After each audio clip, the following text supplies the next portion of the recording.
Salut chers téléspectateurs, chers amis des Échos de Charlotte. C'est encore avec plaisir que nous sommes là devant vous, toujours pour vous servir. Nous sommes ici précisément à Charlotte, sur le terrain de l'Assemblée chrétienne de Charlotte. Et sur ce plateau, nous recevons pour vous l'homme de Dieu, comme vous le savez, c'est le révérend Atapis Nyamba. Et avec lui, on va un peu parler sur la pandémie, nous allons parler sur la prière, parce que ces derniers temps, il a quand même conduit son église dans la prière. Donc je m'en vais saluer le révérend Atapis. Salut révérend. Salut bien-aimé frère Samuel. Comment vous allez révérend? Je suis très bien par la grâce de Dieu. Merci. Révérend, nous sommes très heureux de vous recevoir ici sur notre plateau dans cette année 2021. Comment vous vous sentez? Je me sens parfaitement bien par la grâce du Seigneur Jésus-Christ, parce que nous le remercions de nous avoir encore donné l'occasion de vivre jusque dans cette année 2021.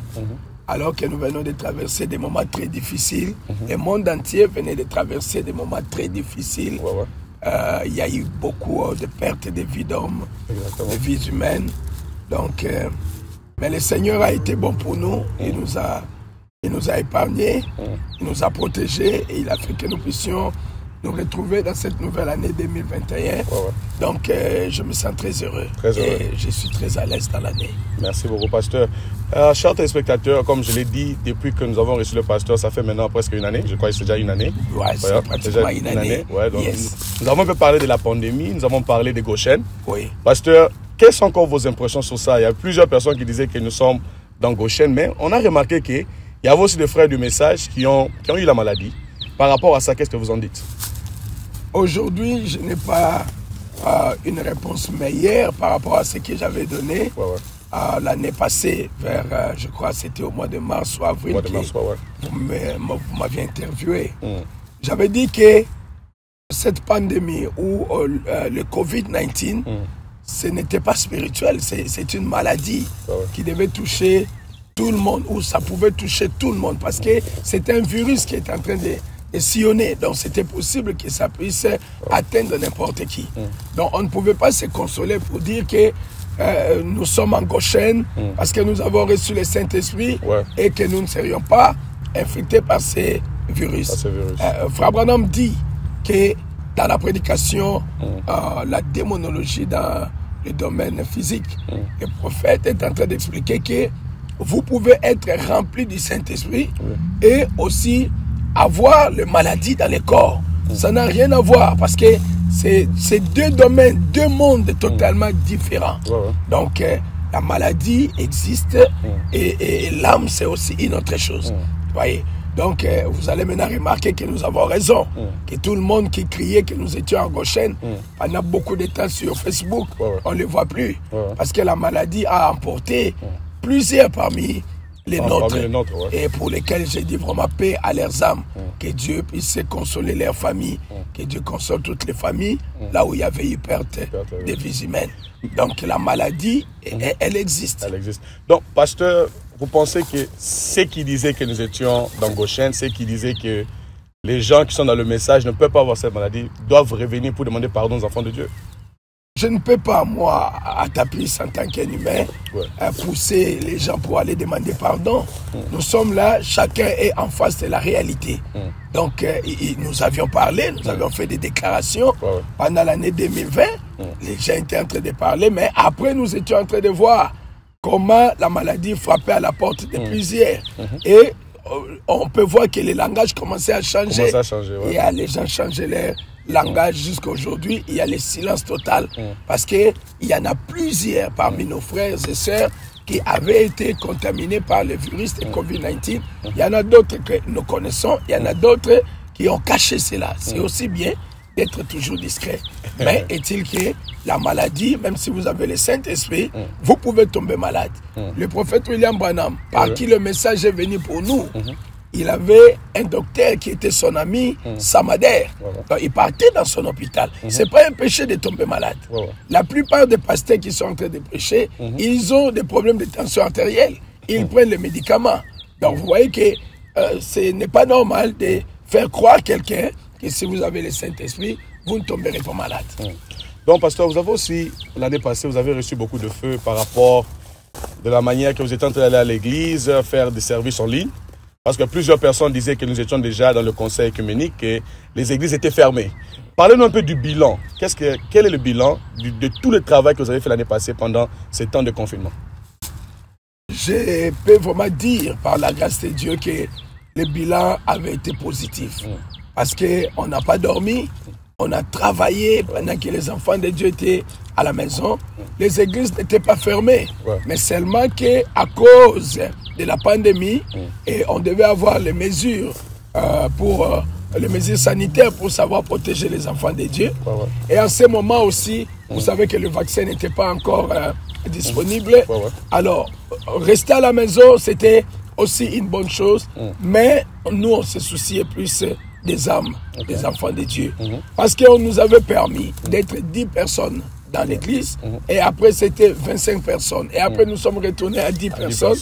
Donc je m'arrangeais pour amener mon interprète, pour amener les techniciens, les caméramans, pour s'amener avec ce qui était vraiment important pour être là, pour que nous puissions avoir culte. Et nous avions culte pendant toute l'année, quand les gens étaient à la maison. Et si je dois parler du bilan aux frères, nous allons voir que Dieu, il a visité plusieurs. Il y a eu beaucoup d'expériences. Les enfants de Dieu, ils ont eu beaucoup d'expériences avec Dieu pendant ces temps. Il y a eu beaucoup de guérisons divines, parce que nous étions vraiment dans les moments où la mort frappait à la porte de plusieurs. Donc, il fallait vraiment une intervention surnaturelle d'une très grande envergure. Et donc, il y avait beaucoup de guérisons divines. Il y a eu beaucoup de bonnes choses qui se sont produites au milieu des enfants de Dieu. Donc, j'ai été très content. Et j'ai vu ça quand je me suis retrouvé avec l'église, juste après qu'on nous a permis de se réunir. J'ai vu quand les enfants de Dieu sont entrés à l'église, vous pouvez voir que voilà, le travail n'était pas en vain. Donc c'était pas en vain qu'on était en train de travailler, parce que le feu est toujours là, la vie de prière est toujours là, il y a toujours les ailes de l'évangile, il y a encore ce désir-là de rechercher encore Dieu. Donc je me sens vraiment heureux, je me vois qu'on a fait quand même un travail. Mais vous savez que vous avez quand même reçu un peu beaucoup de feu. Beaucoup de gens ont traité de cela, de théâtre, beaucoup ont traité de plusieurs choses. Mais aujourd'hui, vous pouvez dire que vous étiez conduit par Dieu de faire ce que vous avez fait l'année passée? Ce n'est pas vraiment de dire que j'étais conduit. Parce que mon église n'était pas fermée. Elle n'était pas fermée. On nous avait dit seulement à cause du Covid et parce que le vaccin n'est pas encore disponible, on interdit qu'il y ait un grand nombre de gens qui se réunissent ensemble pour ne pas avoir de maladies. C'était juste par précaution. Et ils ont dit que nous puissions être au nombre de 10. Donc c'était anormal si je ne venais pas pour prêcher. Mais c'était normal que je vienne prêcher. Donc ce n'était pas le fait d'être conduit ou ne pas être conduit. Mais je devais continuer le travail. Vous avez fait votre travail. Exactement. Donc j'ai continué mon travail d'un prédicateur et j'ai prêché pendant tout le temps. Jusqu'à ce jour, j'ai continué de prêcher. Et pasteur, les résultats sont simplement ici à Charlotte ou c'est aussi partout dans le monde? Je pense que le Seigneur a visité plusieurs, et parce que je suis en contact avec beaucoup d'enfants de Dieu qui me suivaient pendant ces temps-là et qui continuent de me suivre jusqu'à aujourd'hui. Ils sont en Europe, ils sont au Canada, ils sont en Chine, ils sont en Inde, ils sont en Turquie. Ils sont encore où c'est là? C'est partout. En Afrique, au Congo, et en Angola, Congo-Brazzaville, Gabon, Guinée, Bénin. Ils sont partout, les enfants de Dieu qui me suivaient. Ils envoient les requêtes, nous prions. Même quelques témoignages, pasteur, avant que nous puissions transitionner, même quelques témoignages. Il y a une sœur qui a été atteinte de Covid-19. Et cette sœur était sur le point de mourir. Elle est une infirmière. Alors qu'elle était là, dans une phase où elle était en train de partir. Alors, elle a fait une vidéo pour envoyer au pasteur Atapis, pour que le pasteur Atapis puisse prier. Et j'ai vu la sœur, elle était, je peux dire, dans les soins intensifs là. Elle était dans un état où elle était mourante. Et pour même parler, elle avait les soufflements, elle n'arrivait pas à bien parler. Et j'avais dit à son mari qu'elle n'allait pas mourir. J'ai dit, notre Dieu, il va faire un miracle et notre sœur va sortir de cet endroit vivante. Et nous avions prié pour elle, alors qu'elle était à 1 seconde de la mort. Après quelques temps, elle est sortie et elle n'était plus sous la ventilation. Et après quelques temps, elle est sortie de l'hôpital. Elle est maintenant, comme je parlais, à la maison et elle continue son travail d'être infirmière. Et il y en a plusieurs. J'ai prié même pour les Américains qui ne viennent pas dans notre église, qui ne sont pas du message. Mais ils m'ont appelé pendant tout ce temps de Covid-19 et je ne faisais que prier, je ne dormais pas.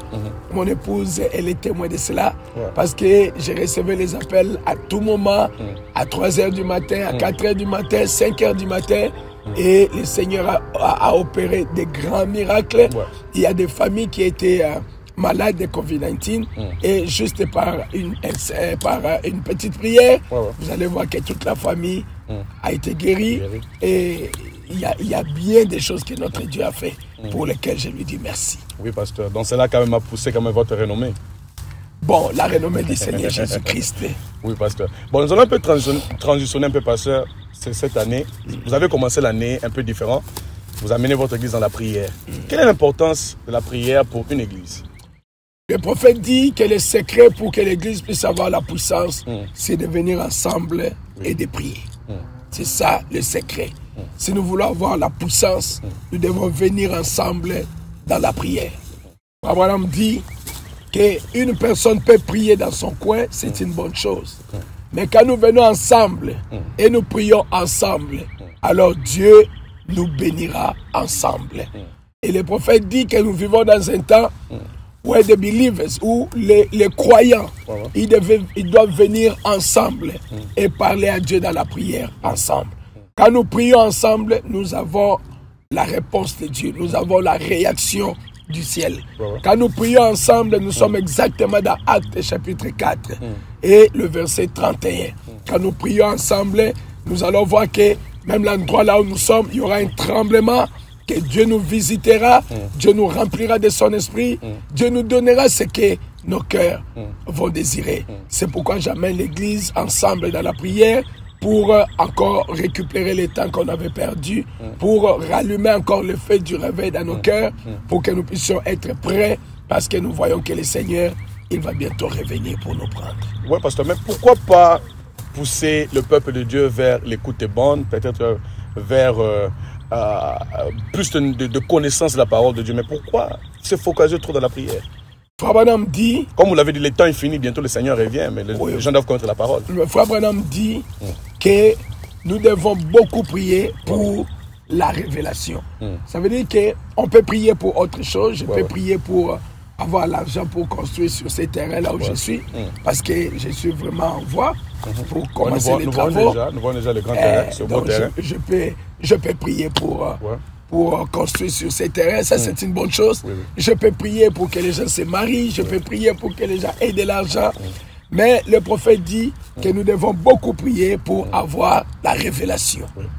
La révélation, voyez. Donc, pousser les gens pour aller à l'écoute des bandes, ça, je ne peux pas pousser les gens, surtout pas de mon église, pour aller à l'écoute des bandes. Pourquoi? Parce que c'est déjà une vie qui est en eux. Eux-mêmes, ils savent qu'ils le font. Et donc, chacun dans sa maison, ils écoutent la bande du prophète.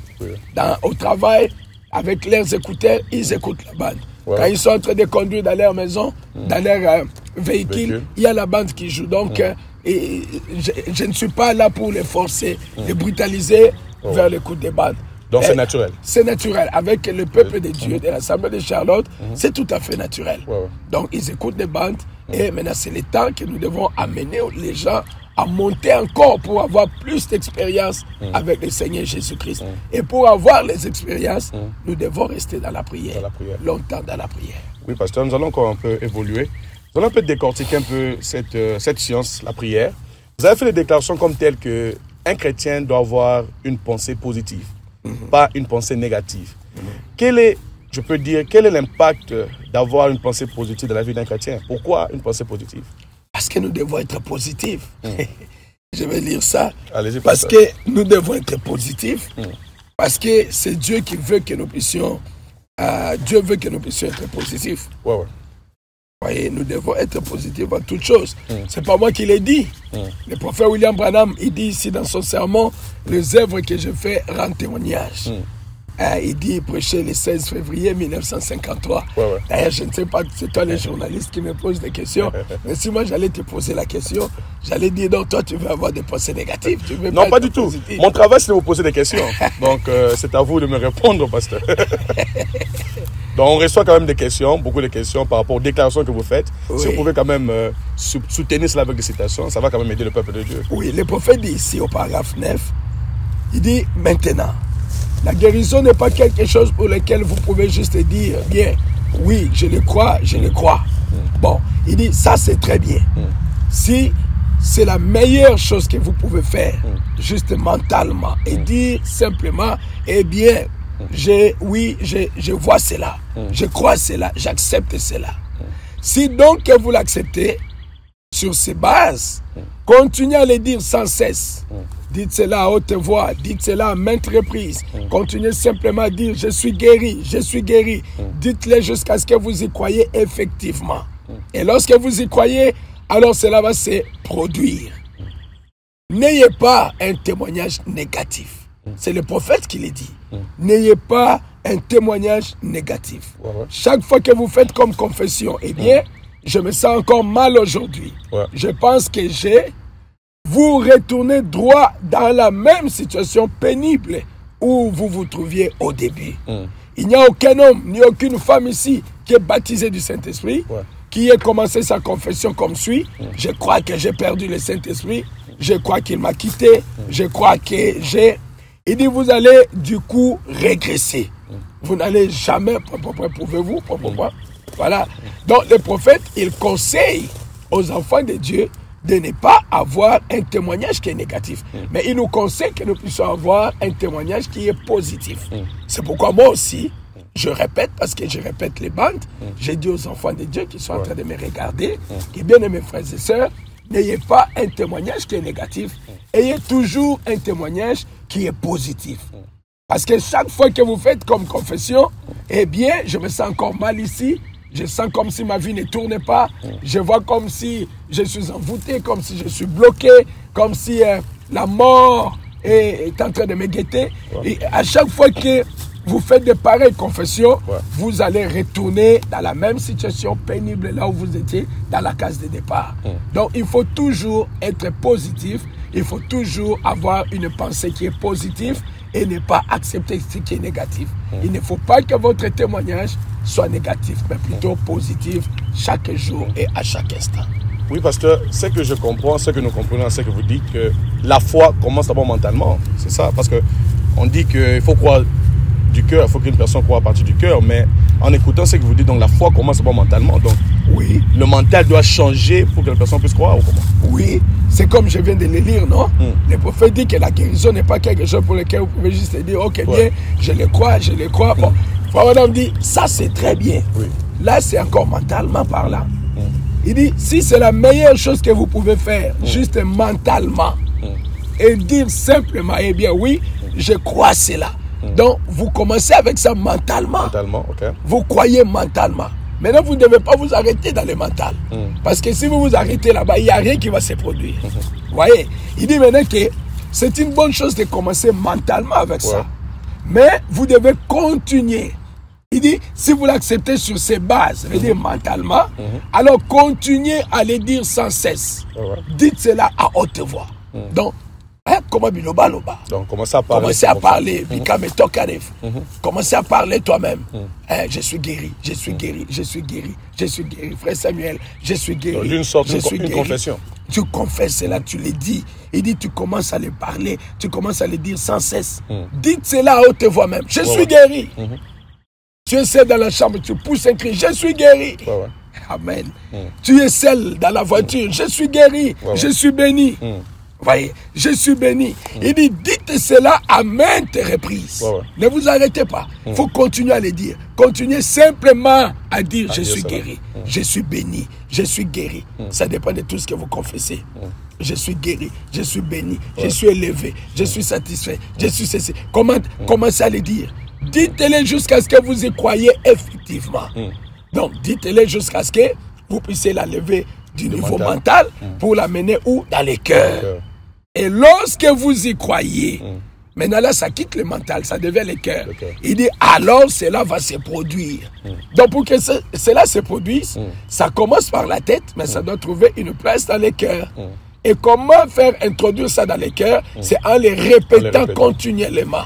En les répétant. Je suis béni. Donc, peu importe ce que vous êtes en train de ressentir encore, vous ignorez les symptômes, vous ignorez ce que vous êtes en train de voir, mais vous confessez ce qui est bon. Même dans les cœurs, vous les confessez. Vous êtes positif.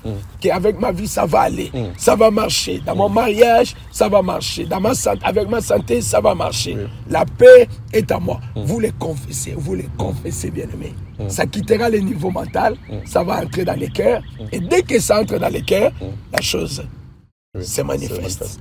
Oui, pasteur, nous allons continuer avec toujours vos déclarations pendant vos prédications ces derniers temps. Vous dites que c'est Dieu qui avait cru au travers d'Abraham. Exactement. Mais nous devons avoir la foi. Mais pourquoi rechercher la foi si Dieu lui-même peut venir croire au travers d'un croyant? Oh, mais exactement, c'est ça, non? Parce que quand vous regardez Abraham, prenons Abraham dans la vie actuelle. Oui. Pensez-vous que c'était facile pour Abraham de croire qu'il allait avoir un enfant avec son âge? Ce n'était pas facile, mon ami. C'était difficile, c'était une chose compliquée. Combien d'insultes, des injures qu'Abraham avait reçues dans sa vie? Dans la communauté, dans la famille. Nous ne savons pas qu'est-ce que l'autre disait. Qu'est-ce que l'autre disait à Sarah? Nous ne connaissons pas, mes frères, ce n'était pas facile. Alors, s'il fallait qu'Abraham seul puisse croire, ça n'allait pas marcher. Il fallait une autre chose. Il fallait Dieu lui-même venir croire ses promesses au travers d'Abraham pour que cela puisse se manifester. Et le prophète Branham me l'a dit.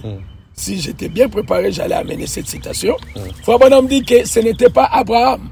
Parce qu'il dit qu'Abraham, il est exactement comme vous qui êtes assis sur le banc maintenant. Mais il fallait que Dieu vienne croire ses promesses au travers d'Abraham. Donc c'était Dieu qui avait cru à ses promesses au travers d'Abraham. Abraham n'avait rien à faire. C'était juste un ground, c'était un terrain là où Dieu est en train d'accomplir, de travailler lui-même d'un côté à un autre pour accomplir sa parole. C'est exactement comme avec Moïse. Regarde un peu Moïse. Est-ce que Moïse pouvait vaincre vraiment de lui-même? C'était impossible. Quand Dieu lui a dit même de partir, mais Moïse, ça n'allait pas marcher. Moïse, il a donné toutes les raisons valables. C'était valable pour ne pas partir. Il dit, je ne parle pas bien. Les gens ne vont pas m'accepter. Voilà ceci. Je suis un fouillard. Dieu a dû discuter avec un homme pour l'envoyer dans une mission. Et la fin de l'histoire, c'était quoi? Ce n'était pas que va avec la force que tu as. Ce n'était pas que Moïse, tu vas vaincre avec l'intelligence, va dans la salle de sport, fais le sport, fais grandir les muscles et tu vas vaincre. Il a dit à Moïse, je serai avec toi. Alors qui a vaincu? C'est Dieu. C'est Dieu qui a fait des choses. C'est Dieu qui a créé. Quand Moïse était là en tant qu'individu, il crée les serpents. Il jette le bâton, ça devient un serpent. Les magiciens viennent aussi, et aussi ils créent des serpents. Mais en tant qu'un homme, tu vas fuir. Et ils ont créé des serpents, les miens aussi ont créé des serpents. Mais Dieu, mais parce qu'il avait déjà dit à Moïse que je serai avec toi, Moïse était calme. Et on a vu les serpents de Moïse, il a commencé à avaler les serpents des magiciens. Et après Dieu a dit à Moïse, prends ton serpent par la queue. Il a saisi son serpent par la queue. Et voilà, c'était fini. Il a avalé les serpents qui sont partis jusqu'à aujourd'hui, one way, sans cynique. Donc, il fallait que ce soit Dieu. Et aujourd'hui, pour que nous puissions même croire à la parole de Dieu, il faut le Saint-Esprit. Voilà, tu m'as très bien posé une belle question. Voilà. Frère Branham dit ceci. Frère Branham dit ceci. Frère Branham dit dans la prédication, The Testimony of Jesus Christ, le témoignage de Jésus-Christ, prêché le 29 août 1953, au paragraphe 10. Frère Branham dit, you see, vous voyez, If a man does not have the Holy Spirit, he cannot believe those things. Si un homme n'a pas le Saint-Esprit, il ne peut pas croire à ces choses. Because when a man is born of the Spirit of God, quand un homme est né de l'Esprit de Dieu, he becomes a son of God. Il devient un fils de Dieu. And his nature is like unto God. Et sa nature ressemble à Dieu. That's the reason Jesus said, c'est la raison pour laquelle Jésus a dit, Did not it say in your laws, ye are gods? Est-ce que ce n'est pas dit dans votre loi que vous êtes des dieux? Because you are an attribute of God. Parce que vous êtes un attribut de Dieu. Voyez? Donc pourquoi il faut que Dieu puisse être dans ton cœur? Dieu doit être dans le cœur. Et Dieu doit être dans ton cœur. Et quand lui il vient en toi, tu commences à croire ces choses. Tu commences à croire à l'impossible. Donc, il faut que Dieu soit là. Dieu soit là. Yeah. Oui, pasteur, merci beaucoup. Chers téléspectateurs, là où vous nous suivez à la maison, je crois que la joie est dans le cœur. On peut même applaudir. Tu me fais chauffer, tu me retournes à la chair pendant que tu m'as amené ici pour des questions sur COVID-19. Oui, pasteur, bon, c'est pour bénir quand même les âmes des enfants de Dieu. Okay. Bon, pasteur, nous sommes en train déjà de chuter, mais je dois quand même poser cette question. Vous dites que, vous lisez, vous dites qu'il y a des ressources qui ne sont jamais touchées, que les enfants de Dieu doivent atteindre ces ressources. C'est lesquelles ressources qu'ils doivent atteindre? Parce que souvent, nous avons la guérison divine. Nous limitons Dieu dans ça. Donc, quelles ressources encore ils doivent atteindre? Je ne sais pas. Il y en a des choses qui sont cachées que nous ne comprenons pas. Il y a des choses, parce que Dieu, on ne les comprend pas. Il est infini. Avec notre petit cerveau ici, il n'y a pas moyen de comprendre.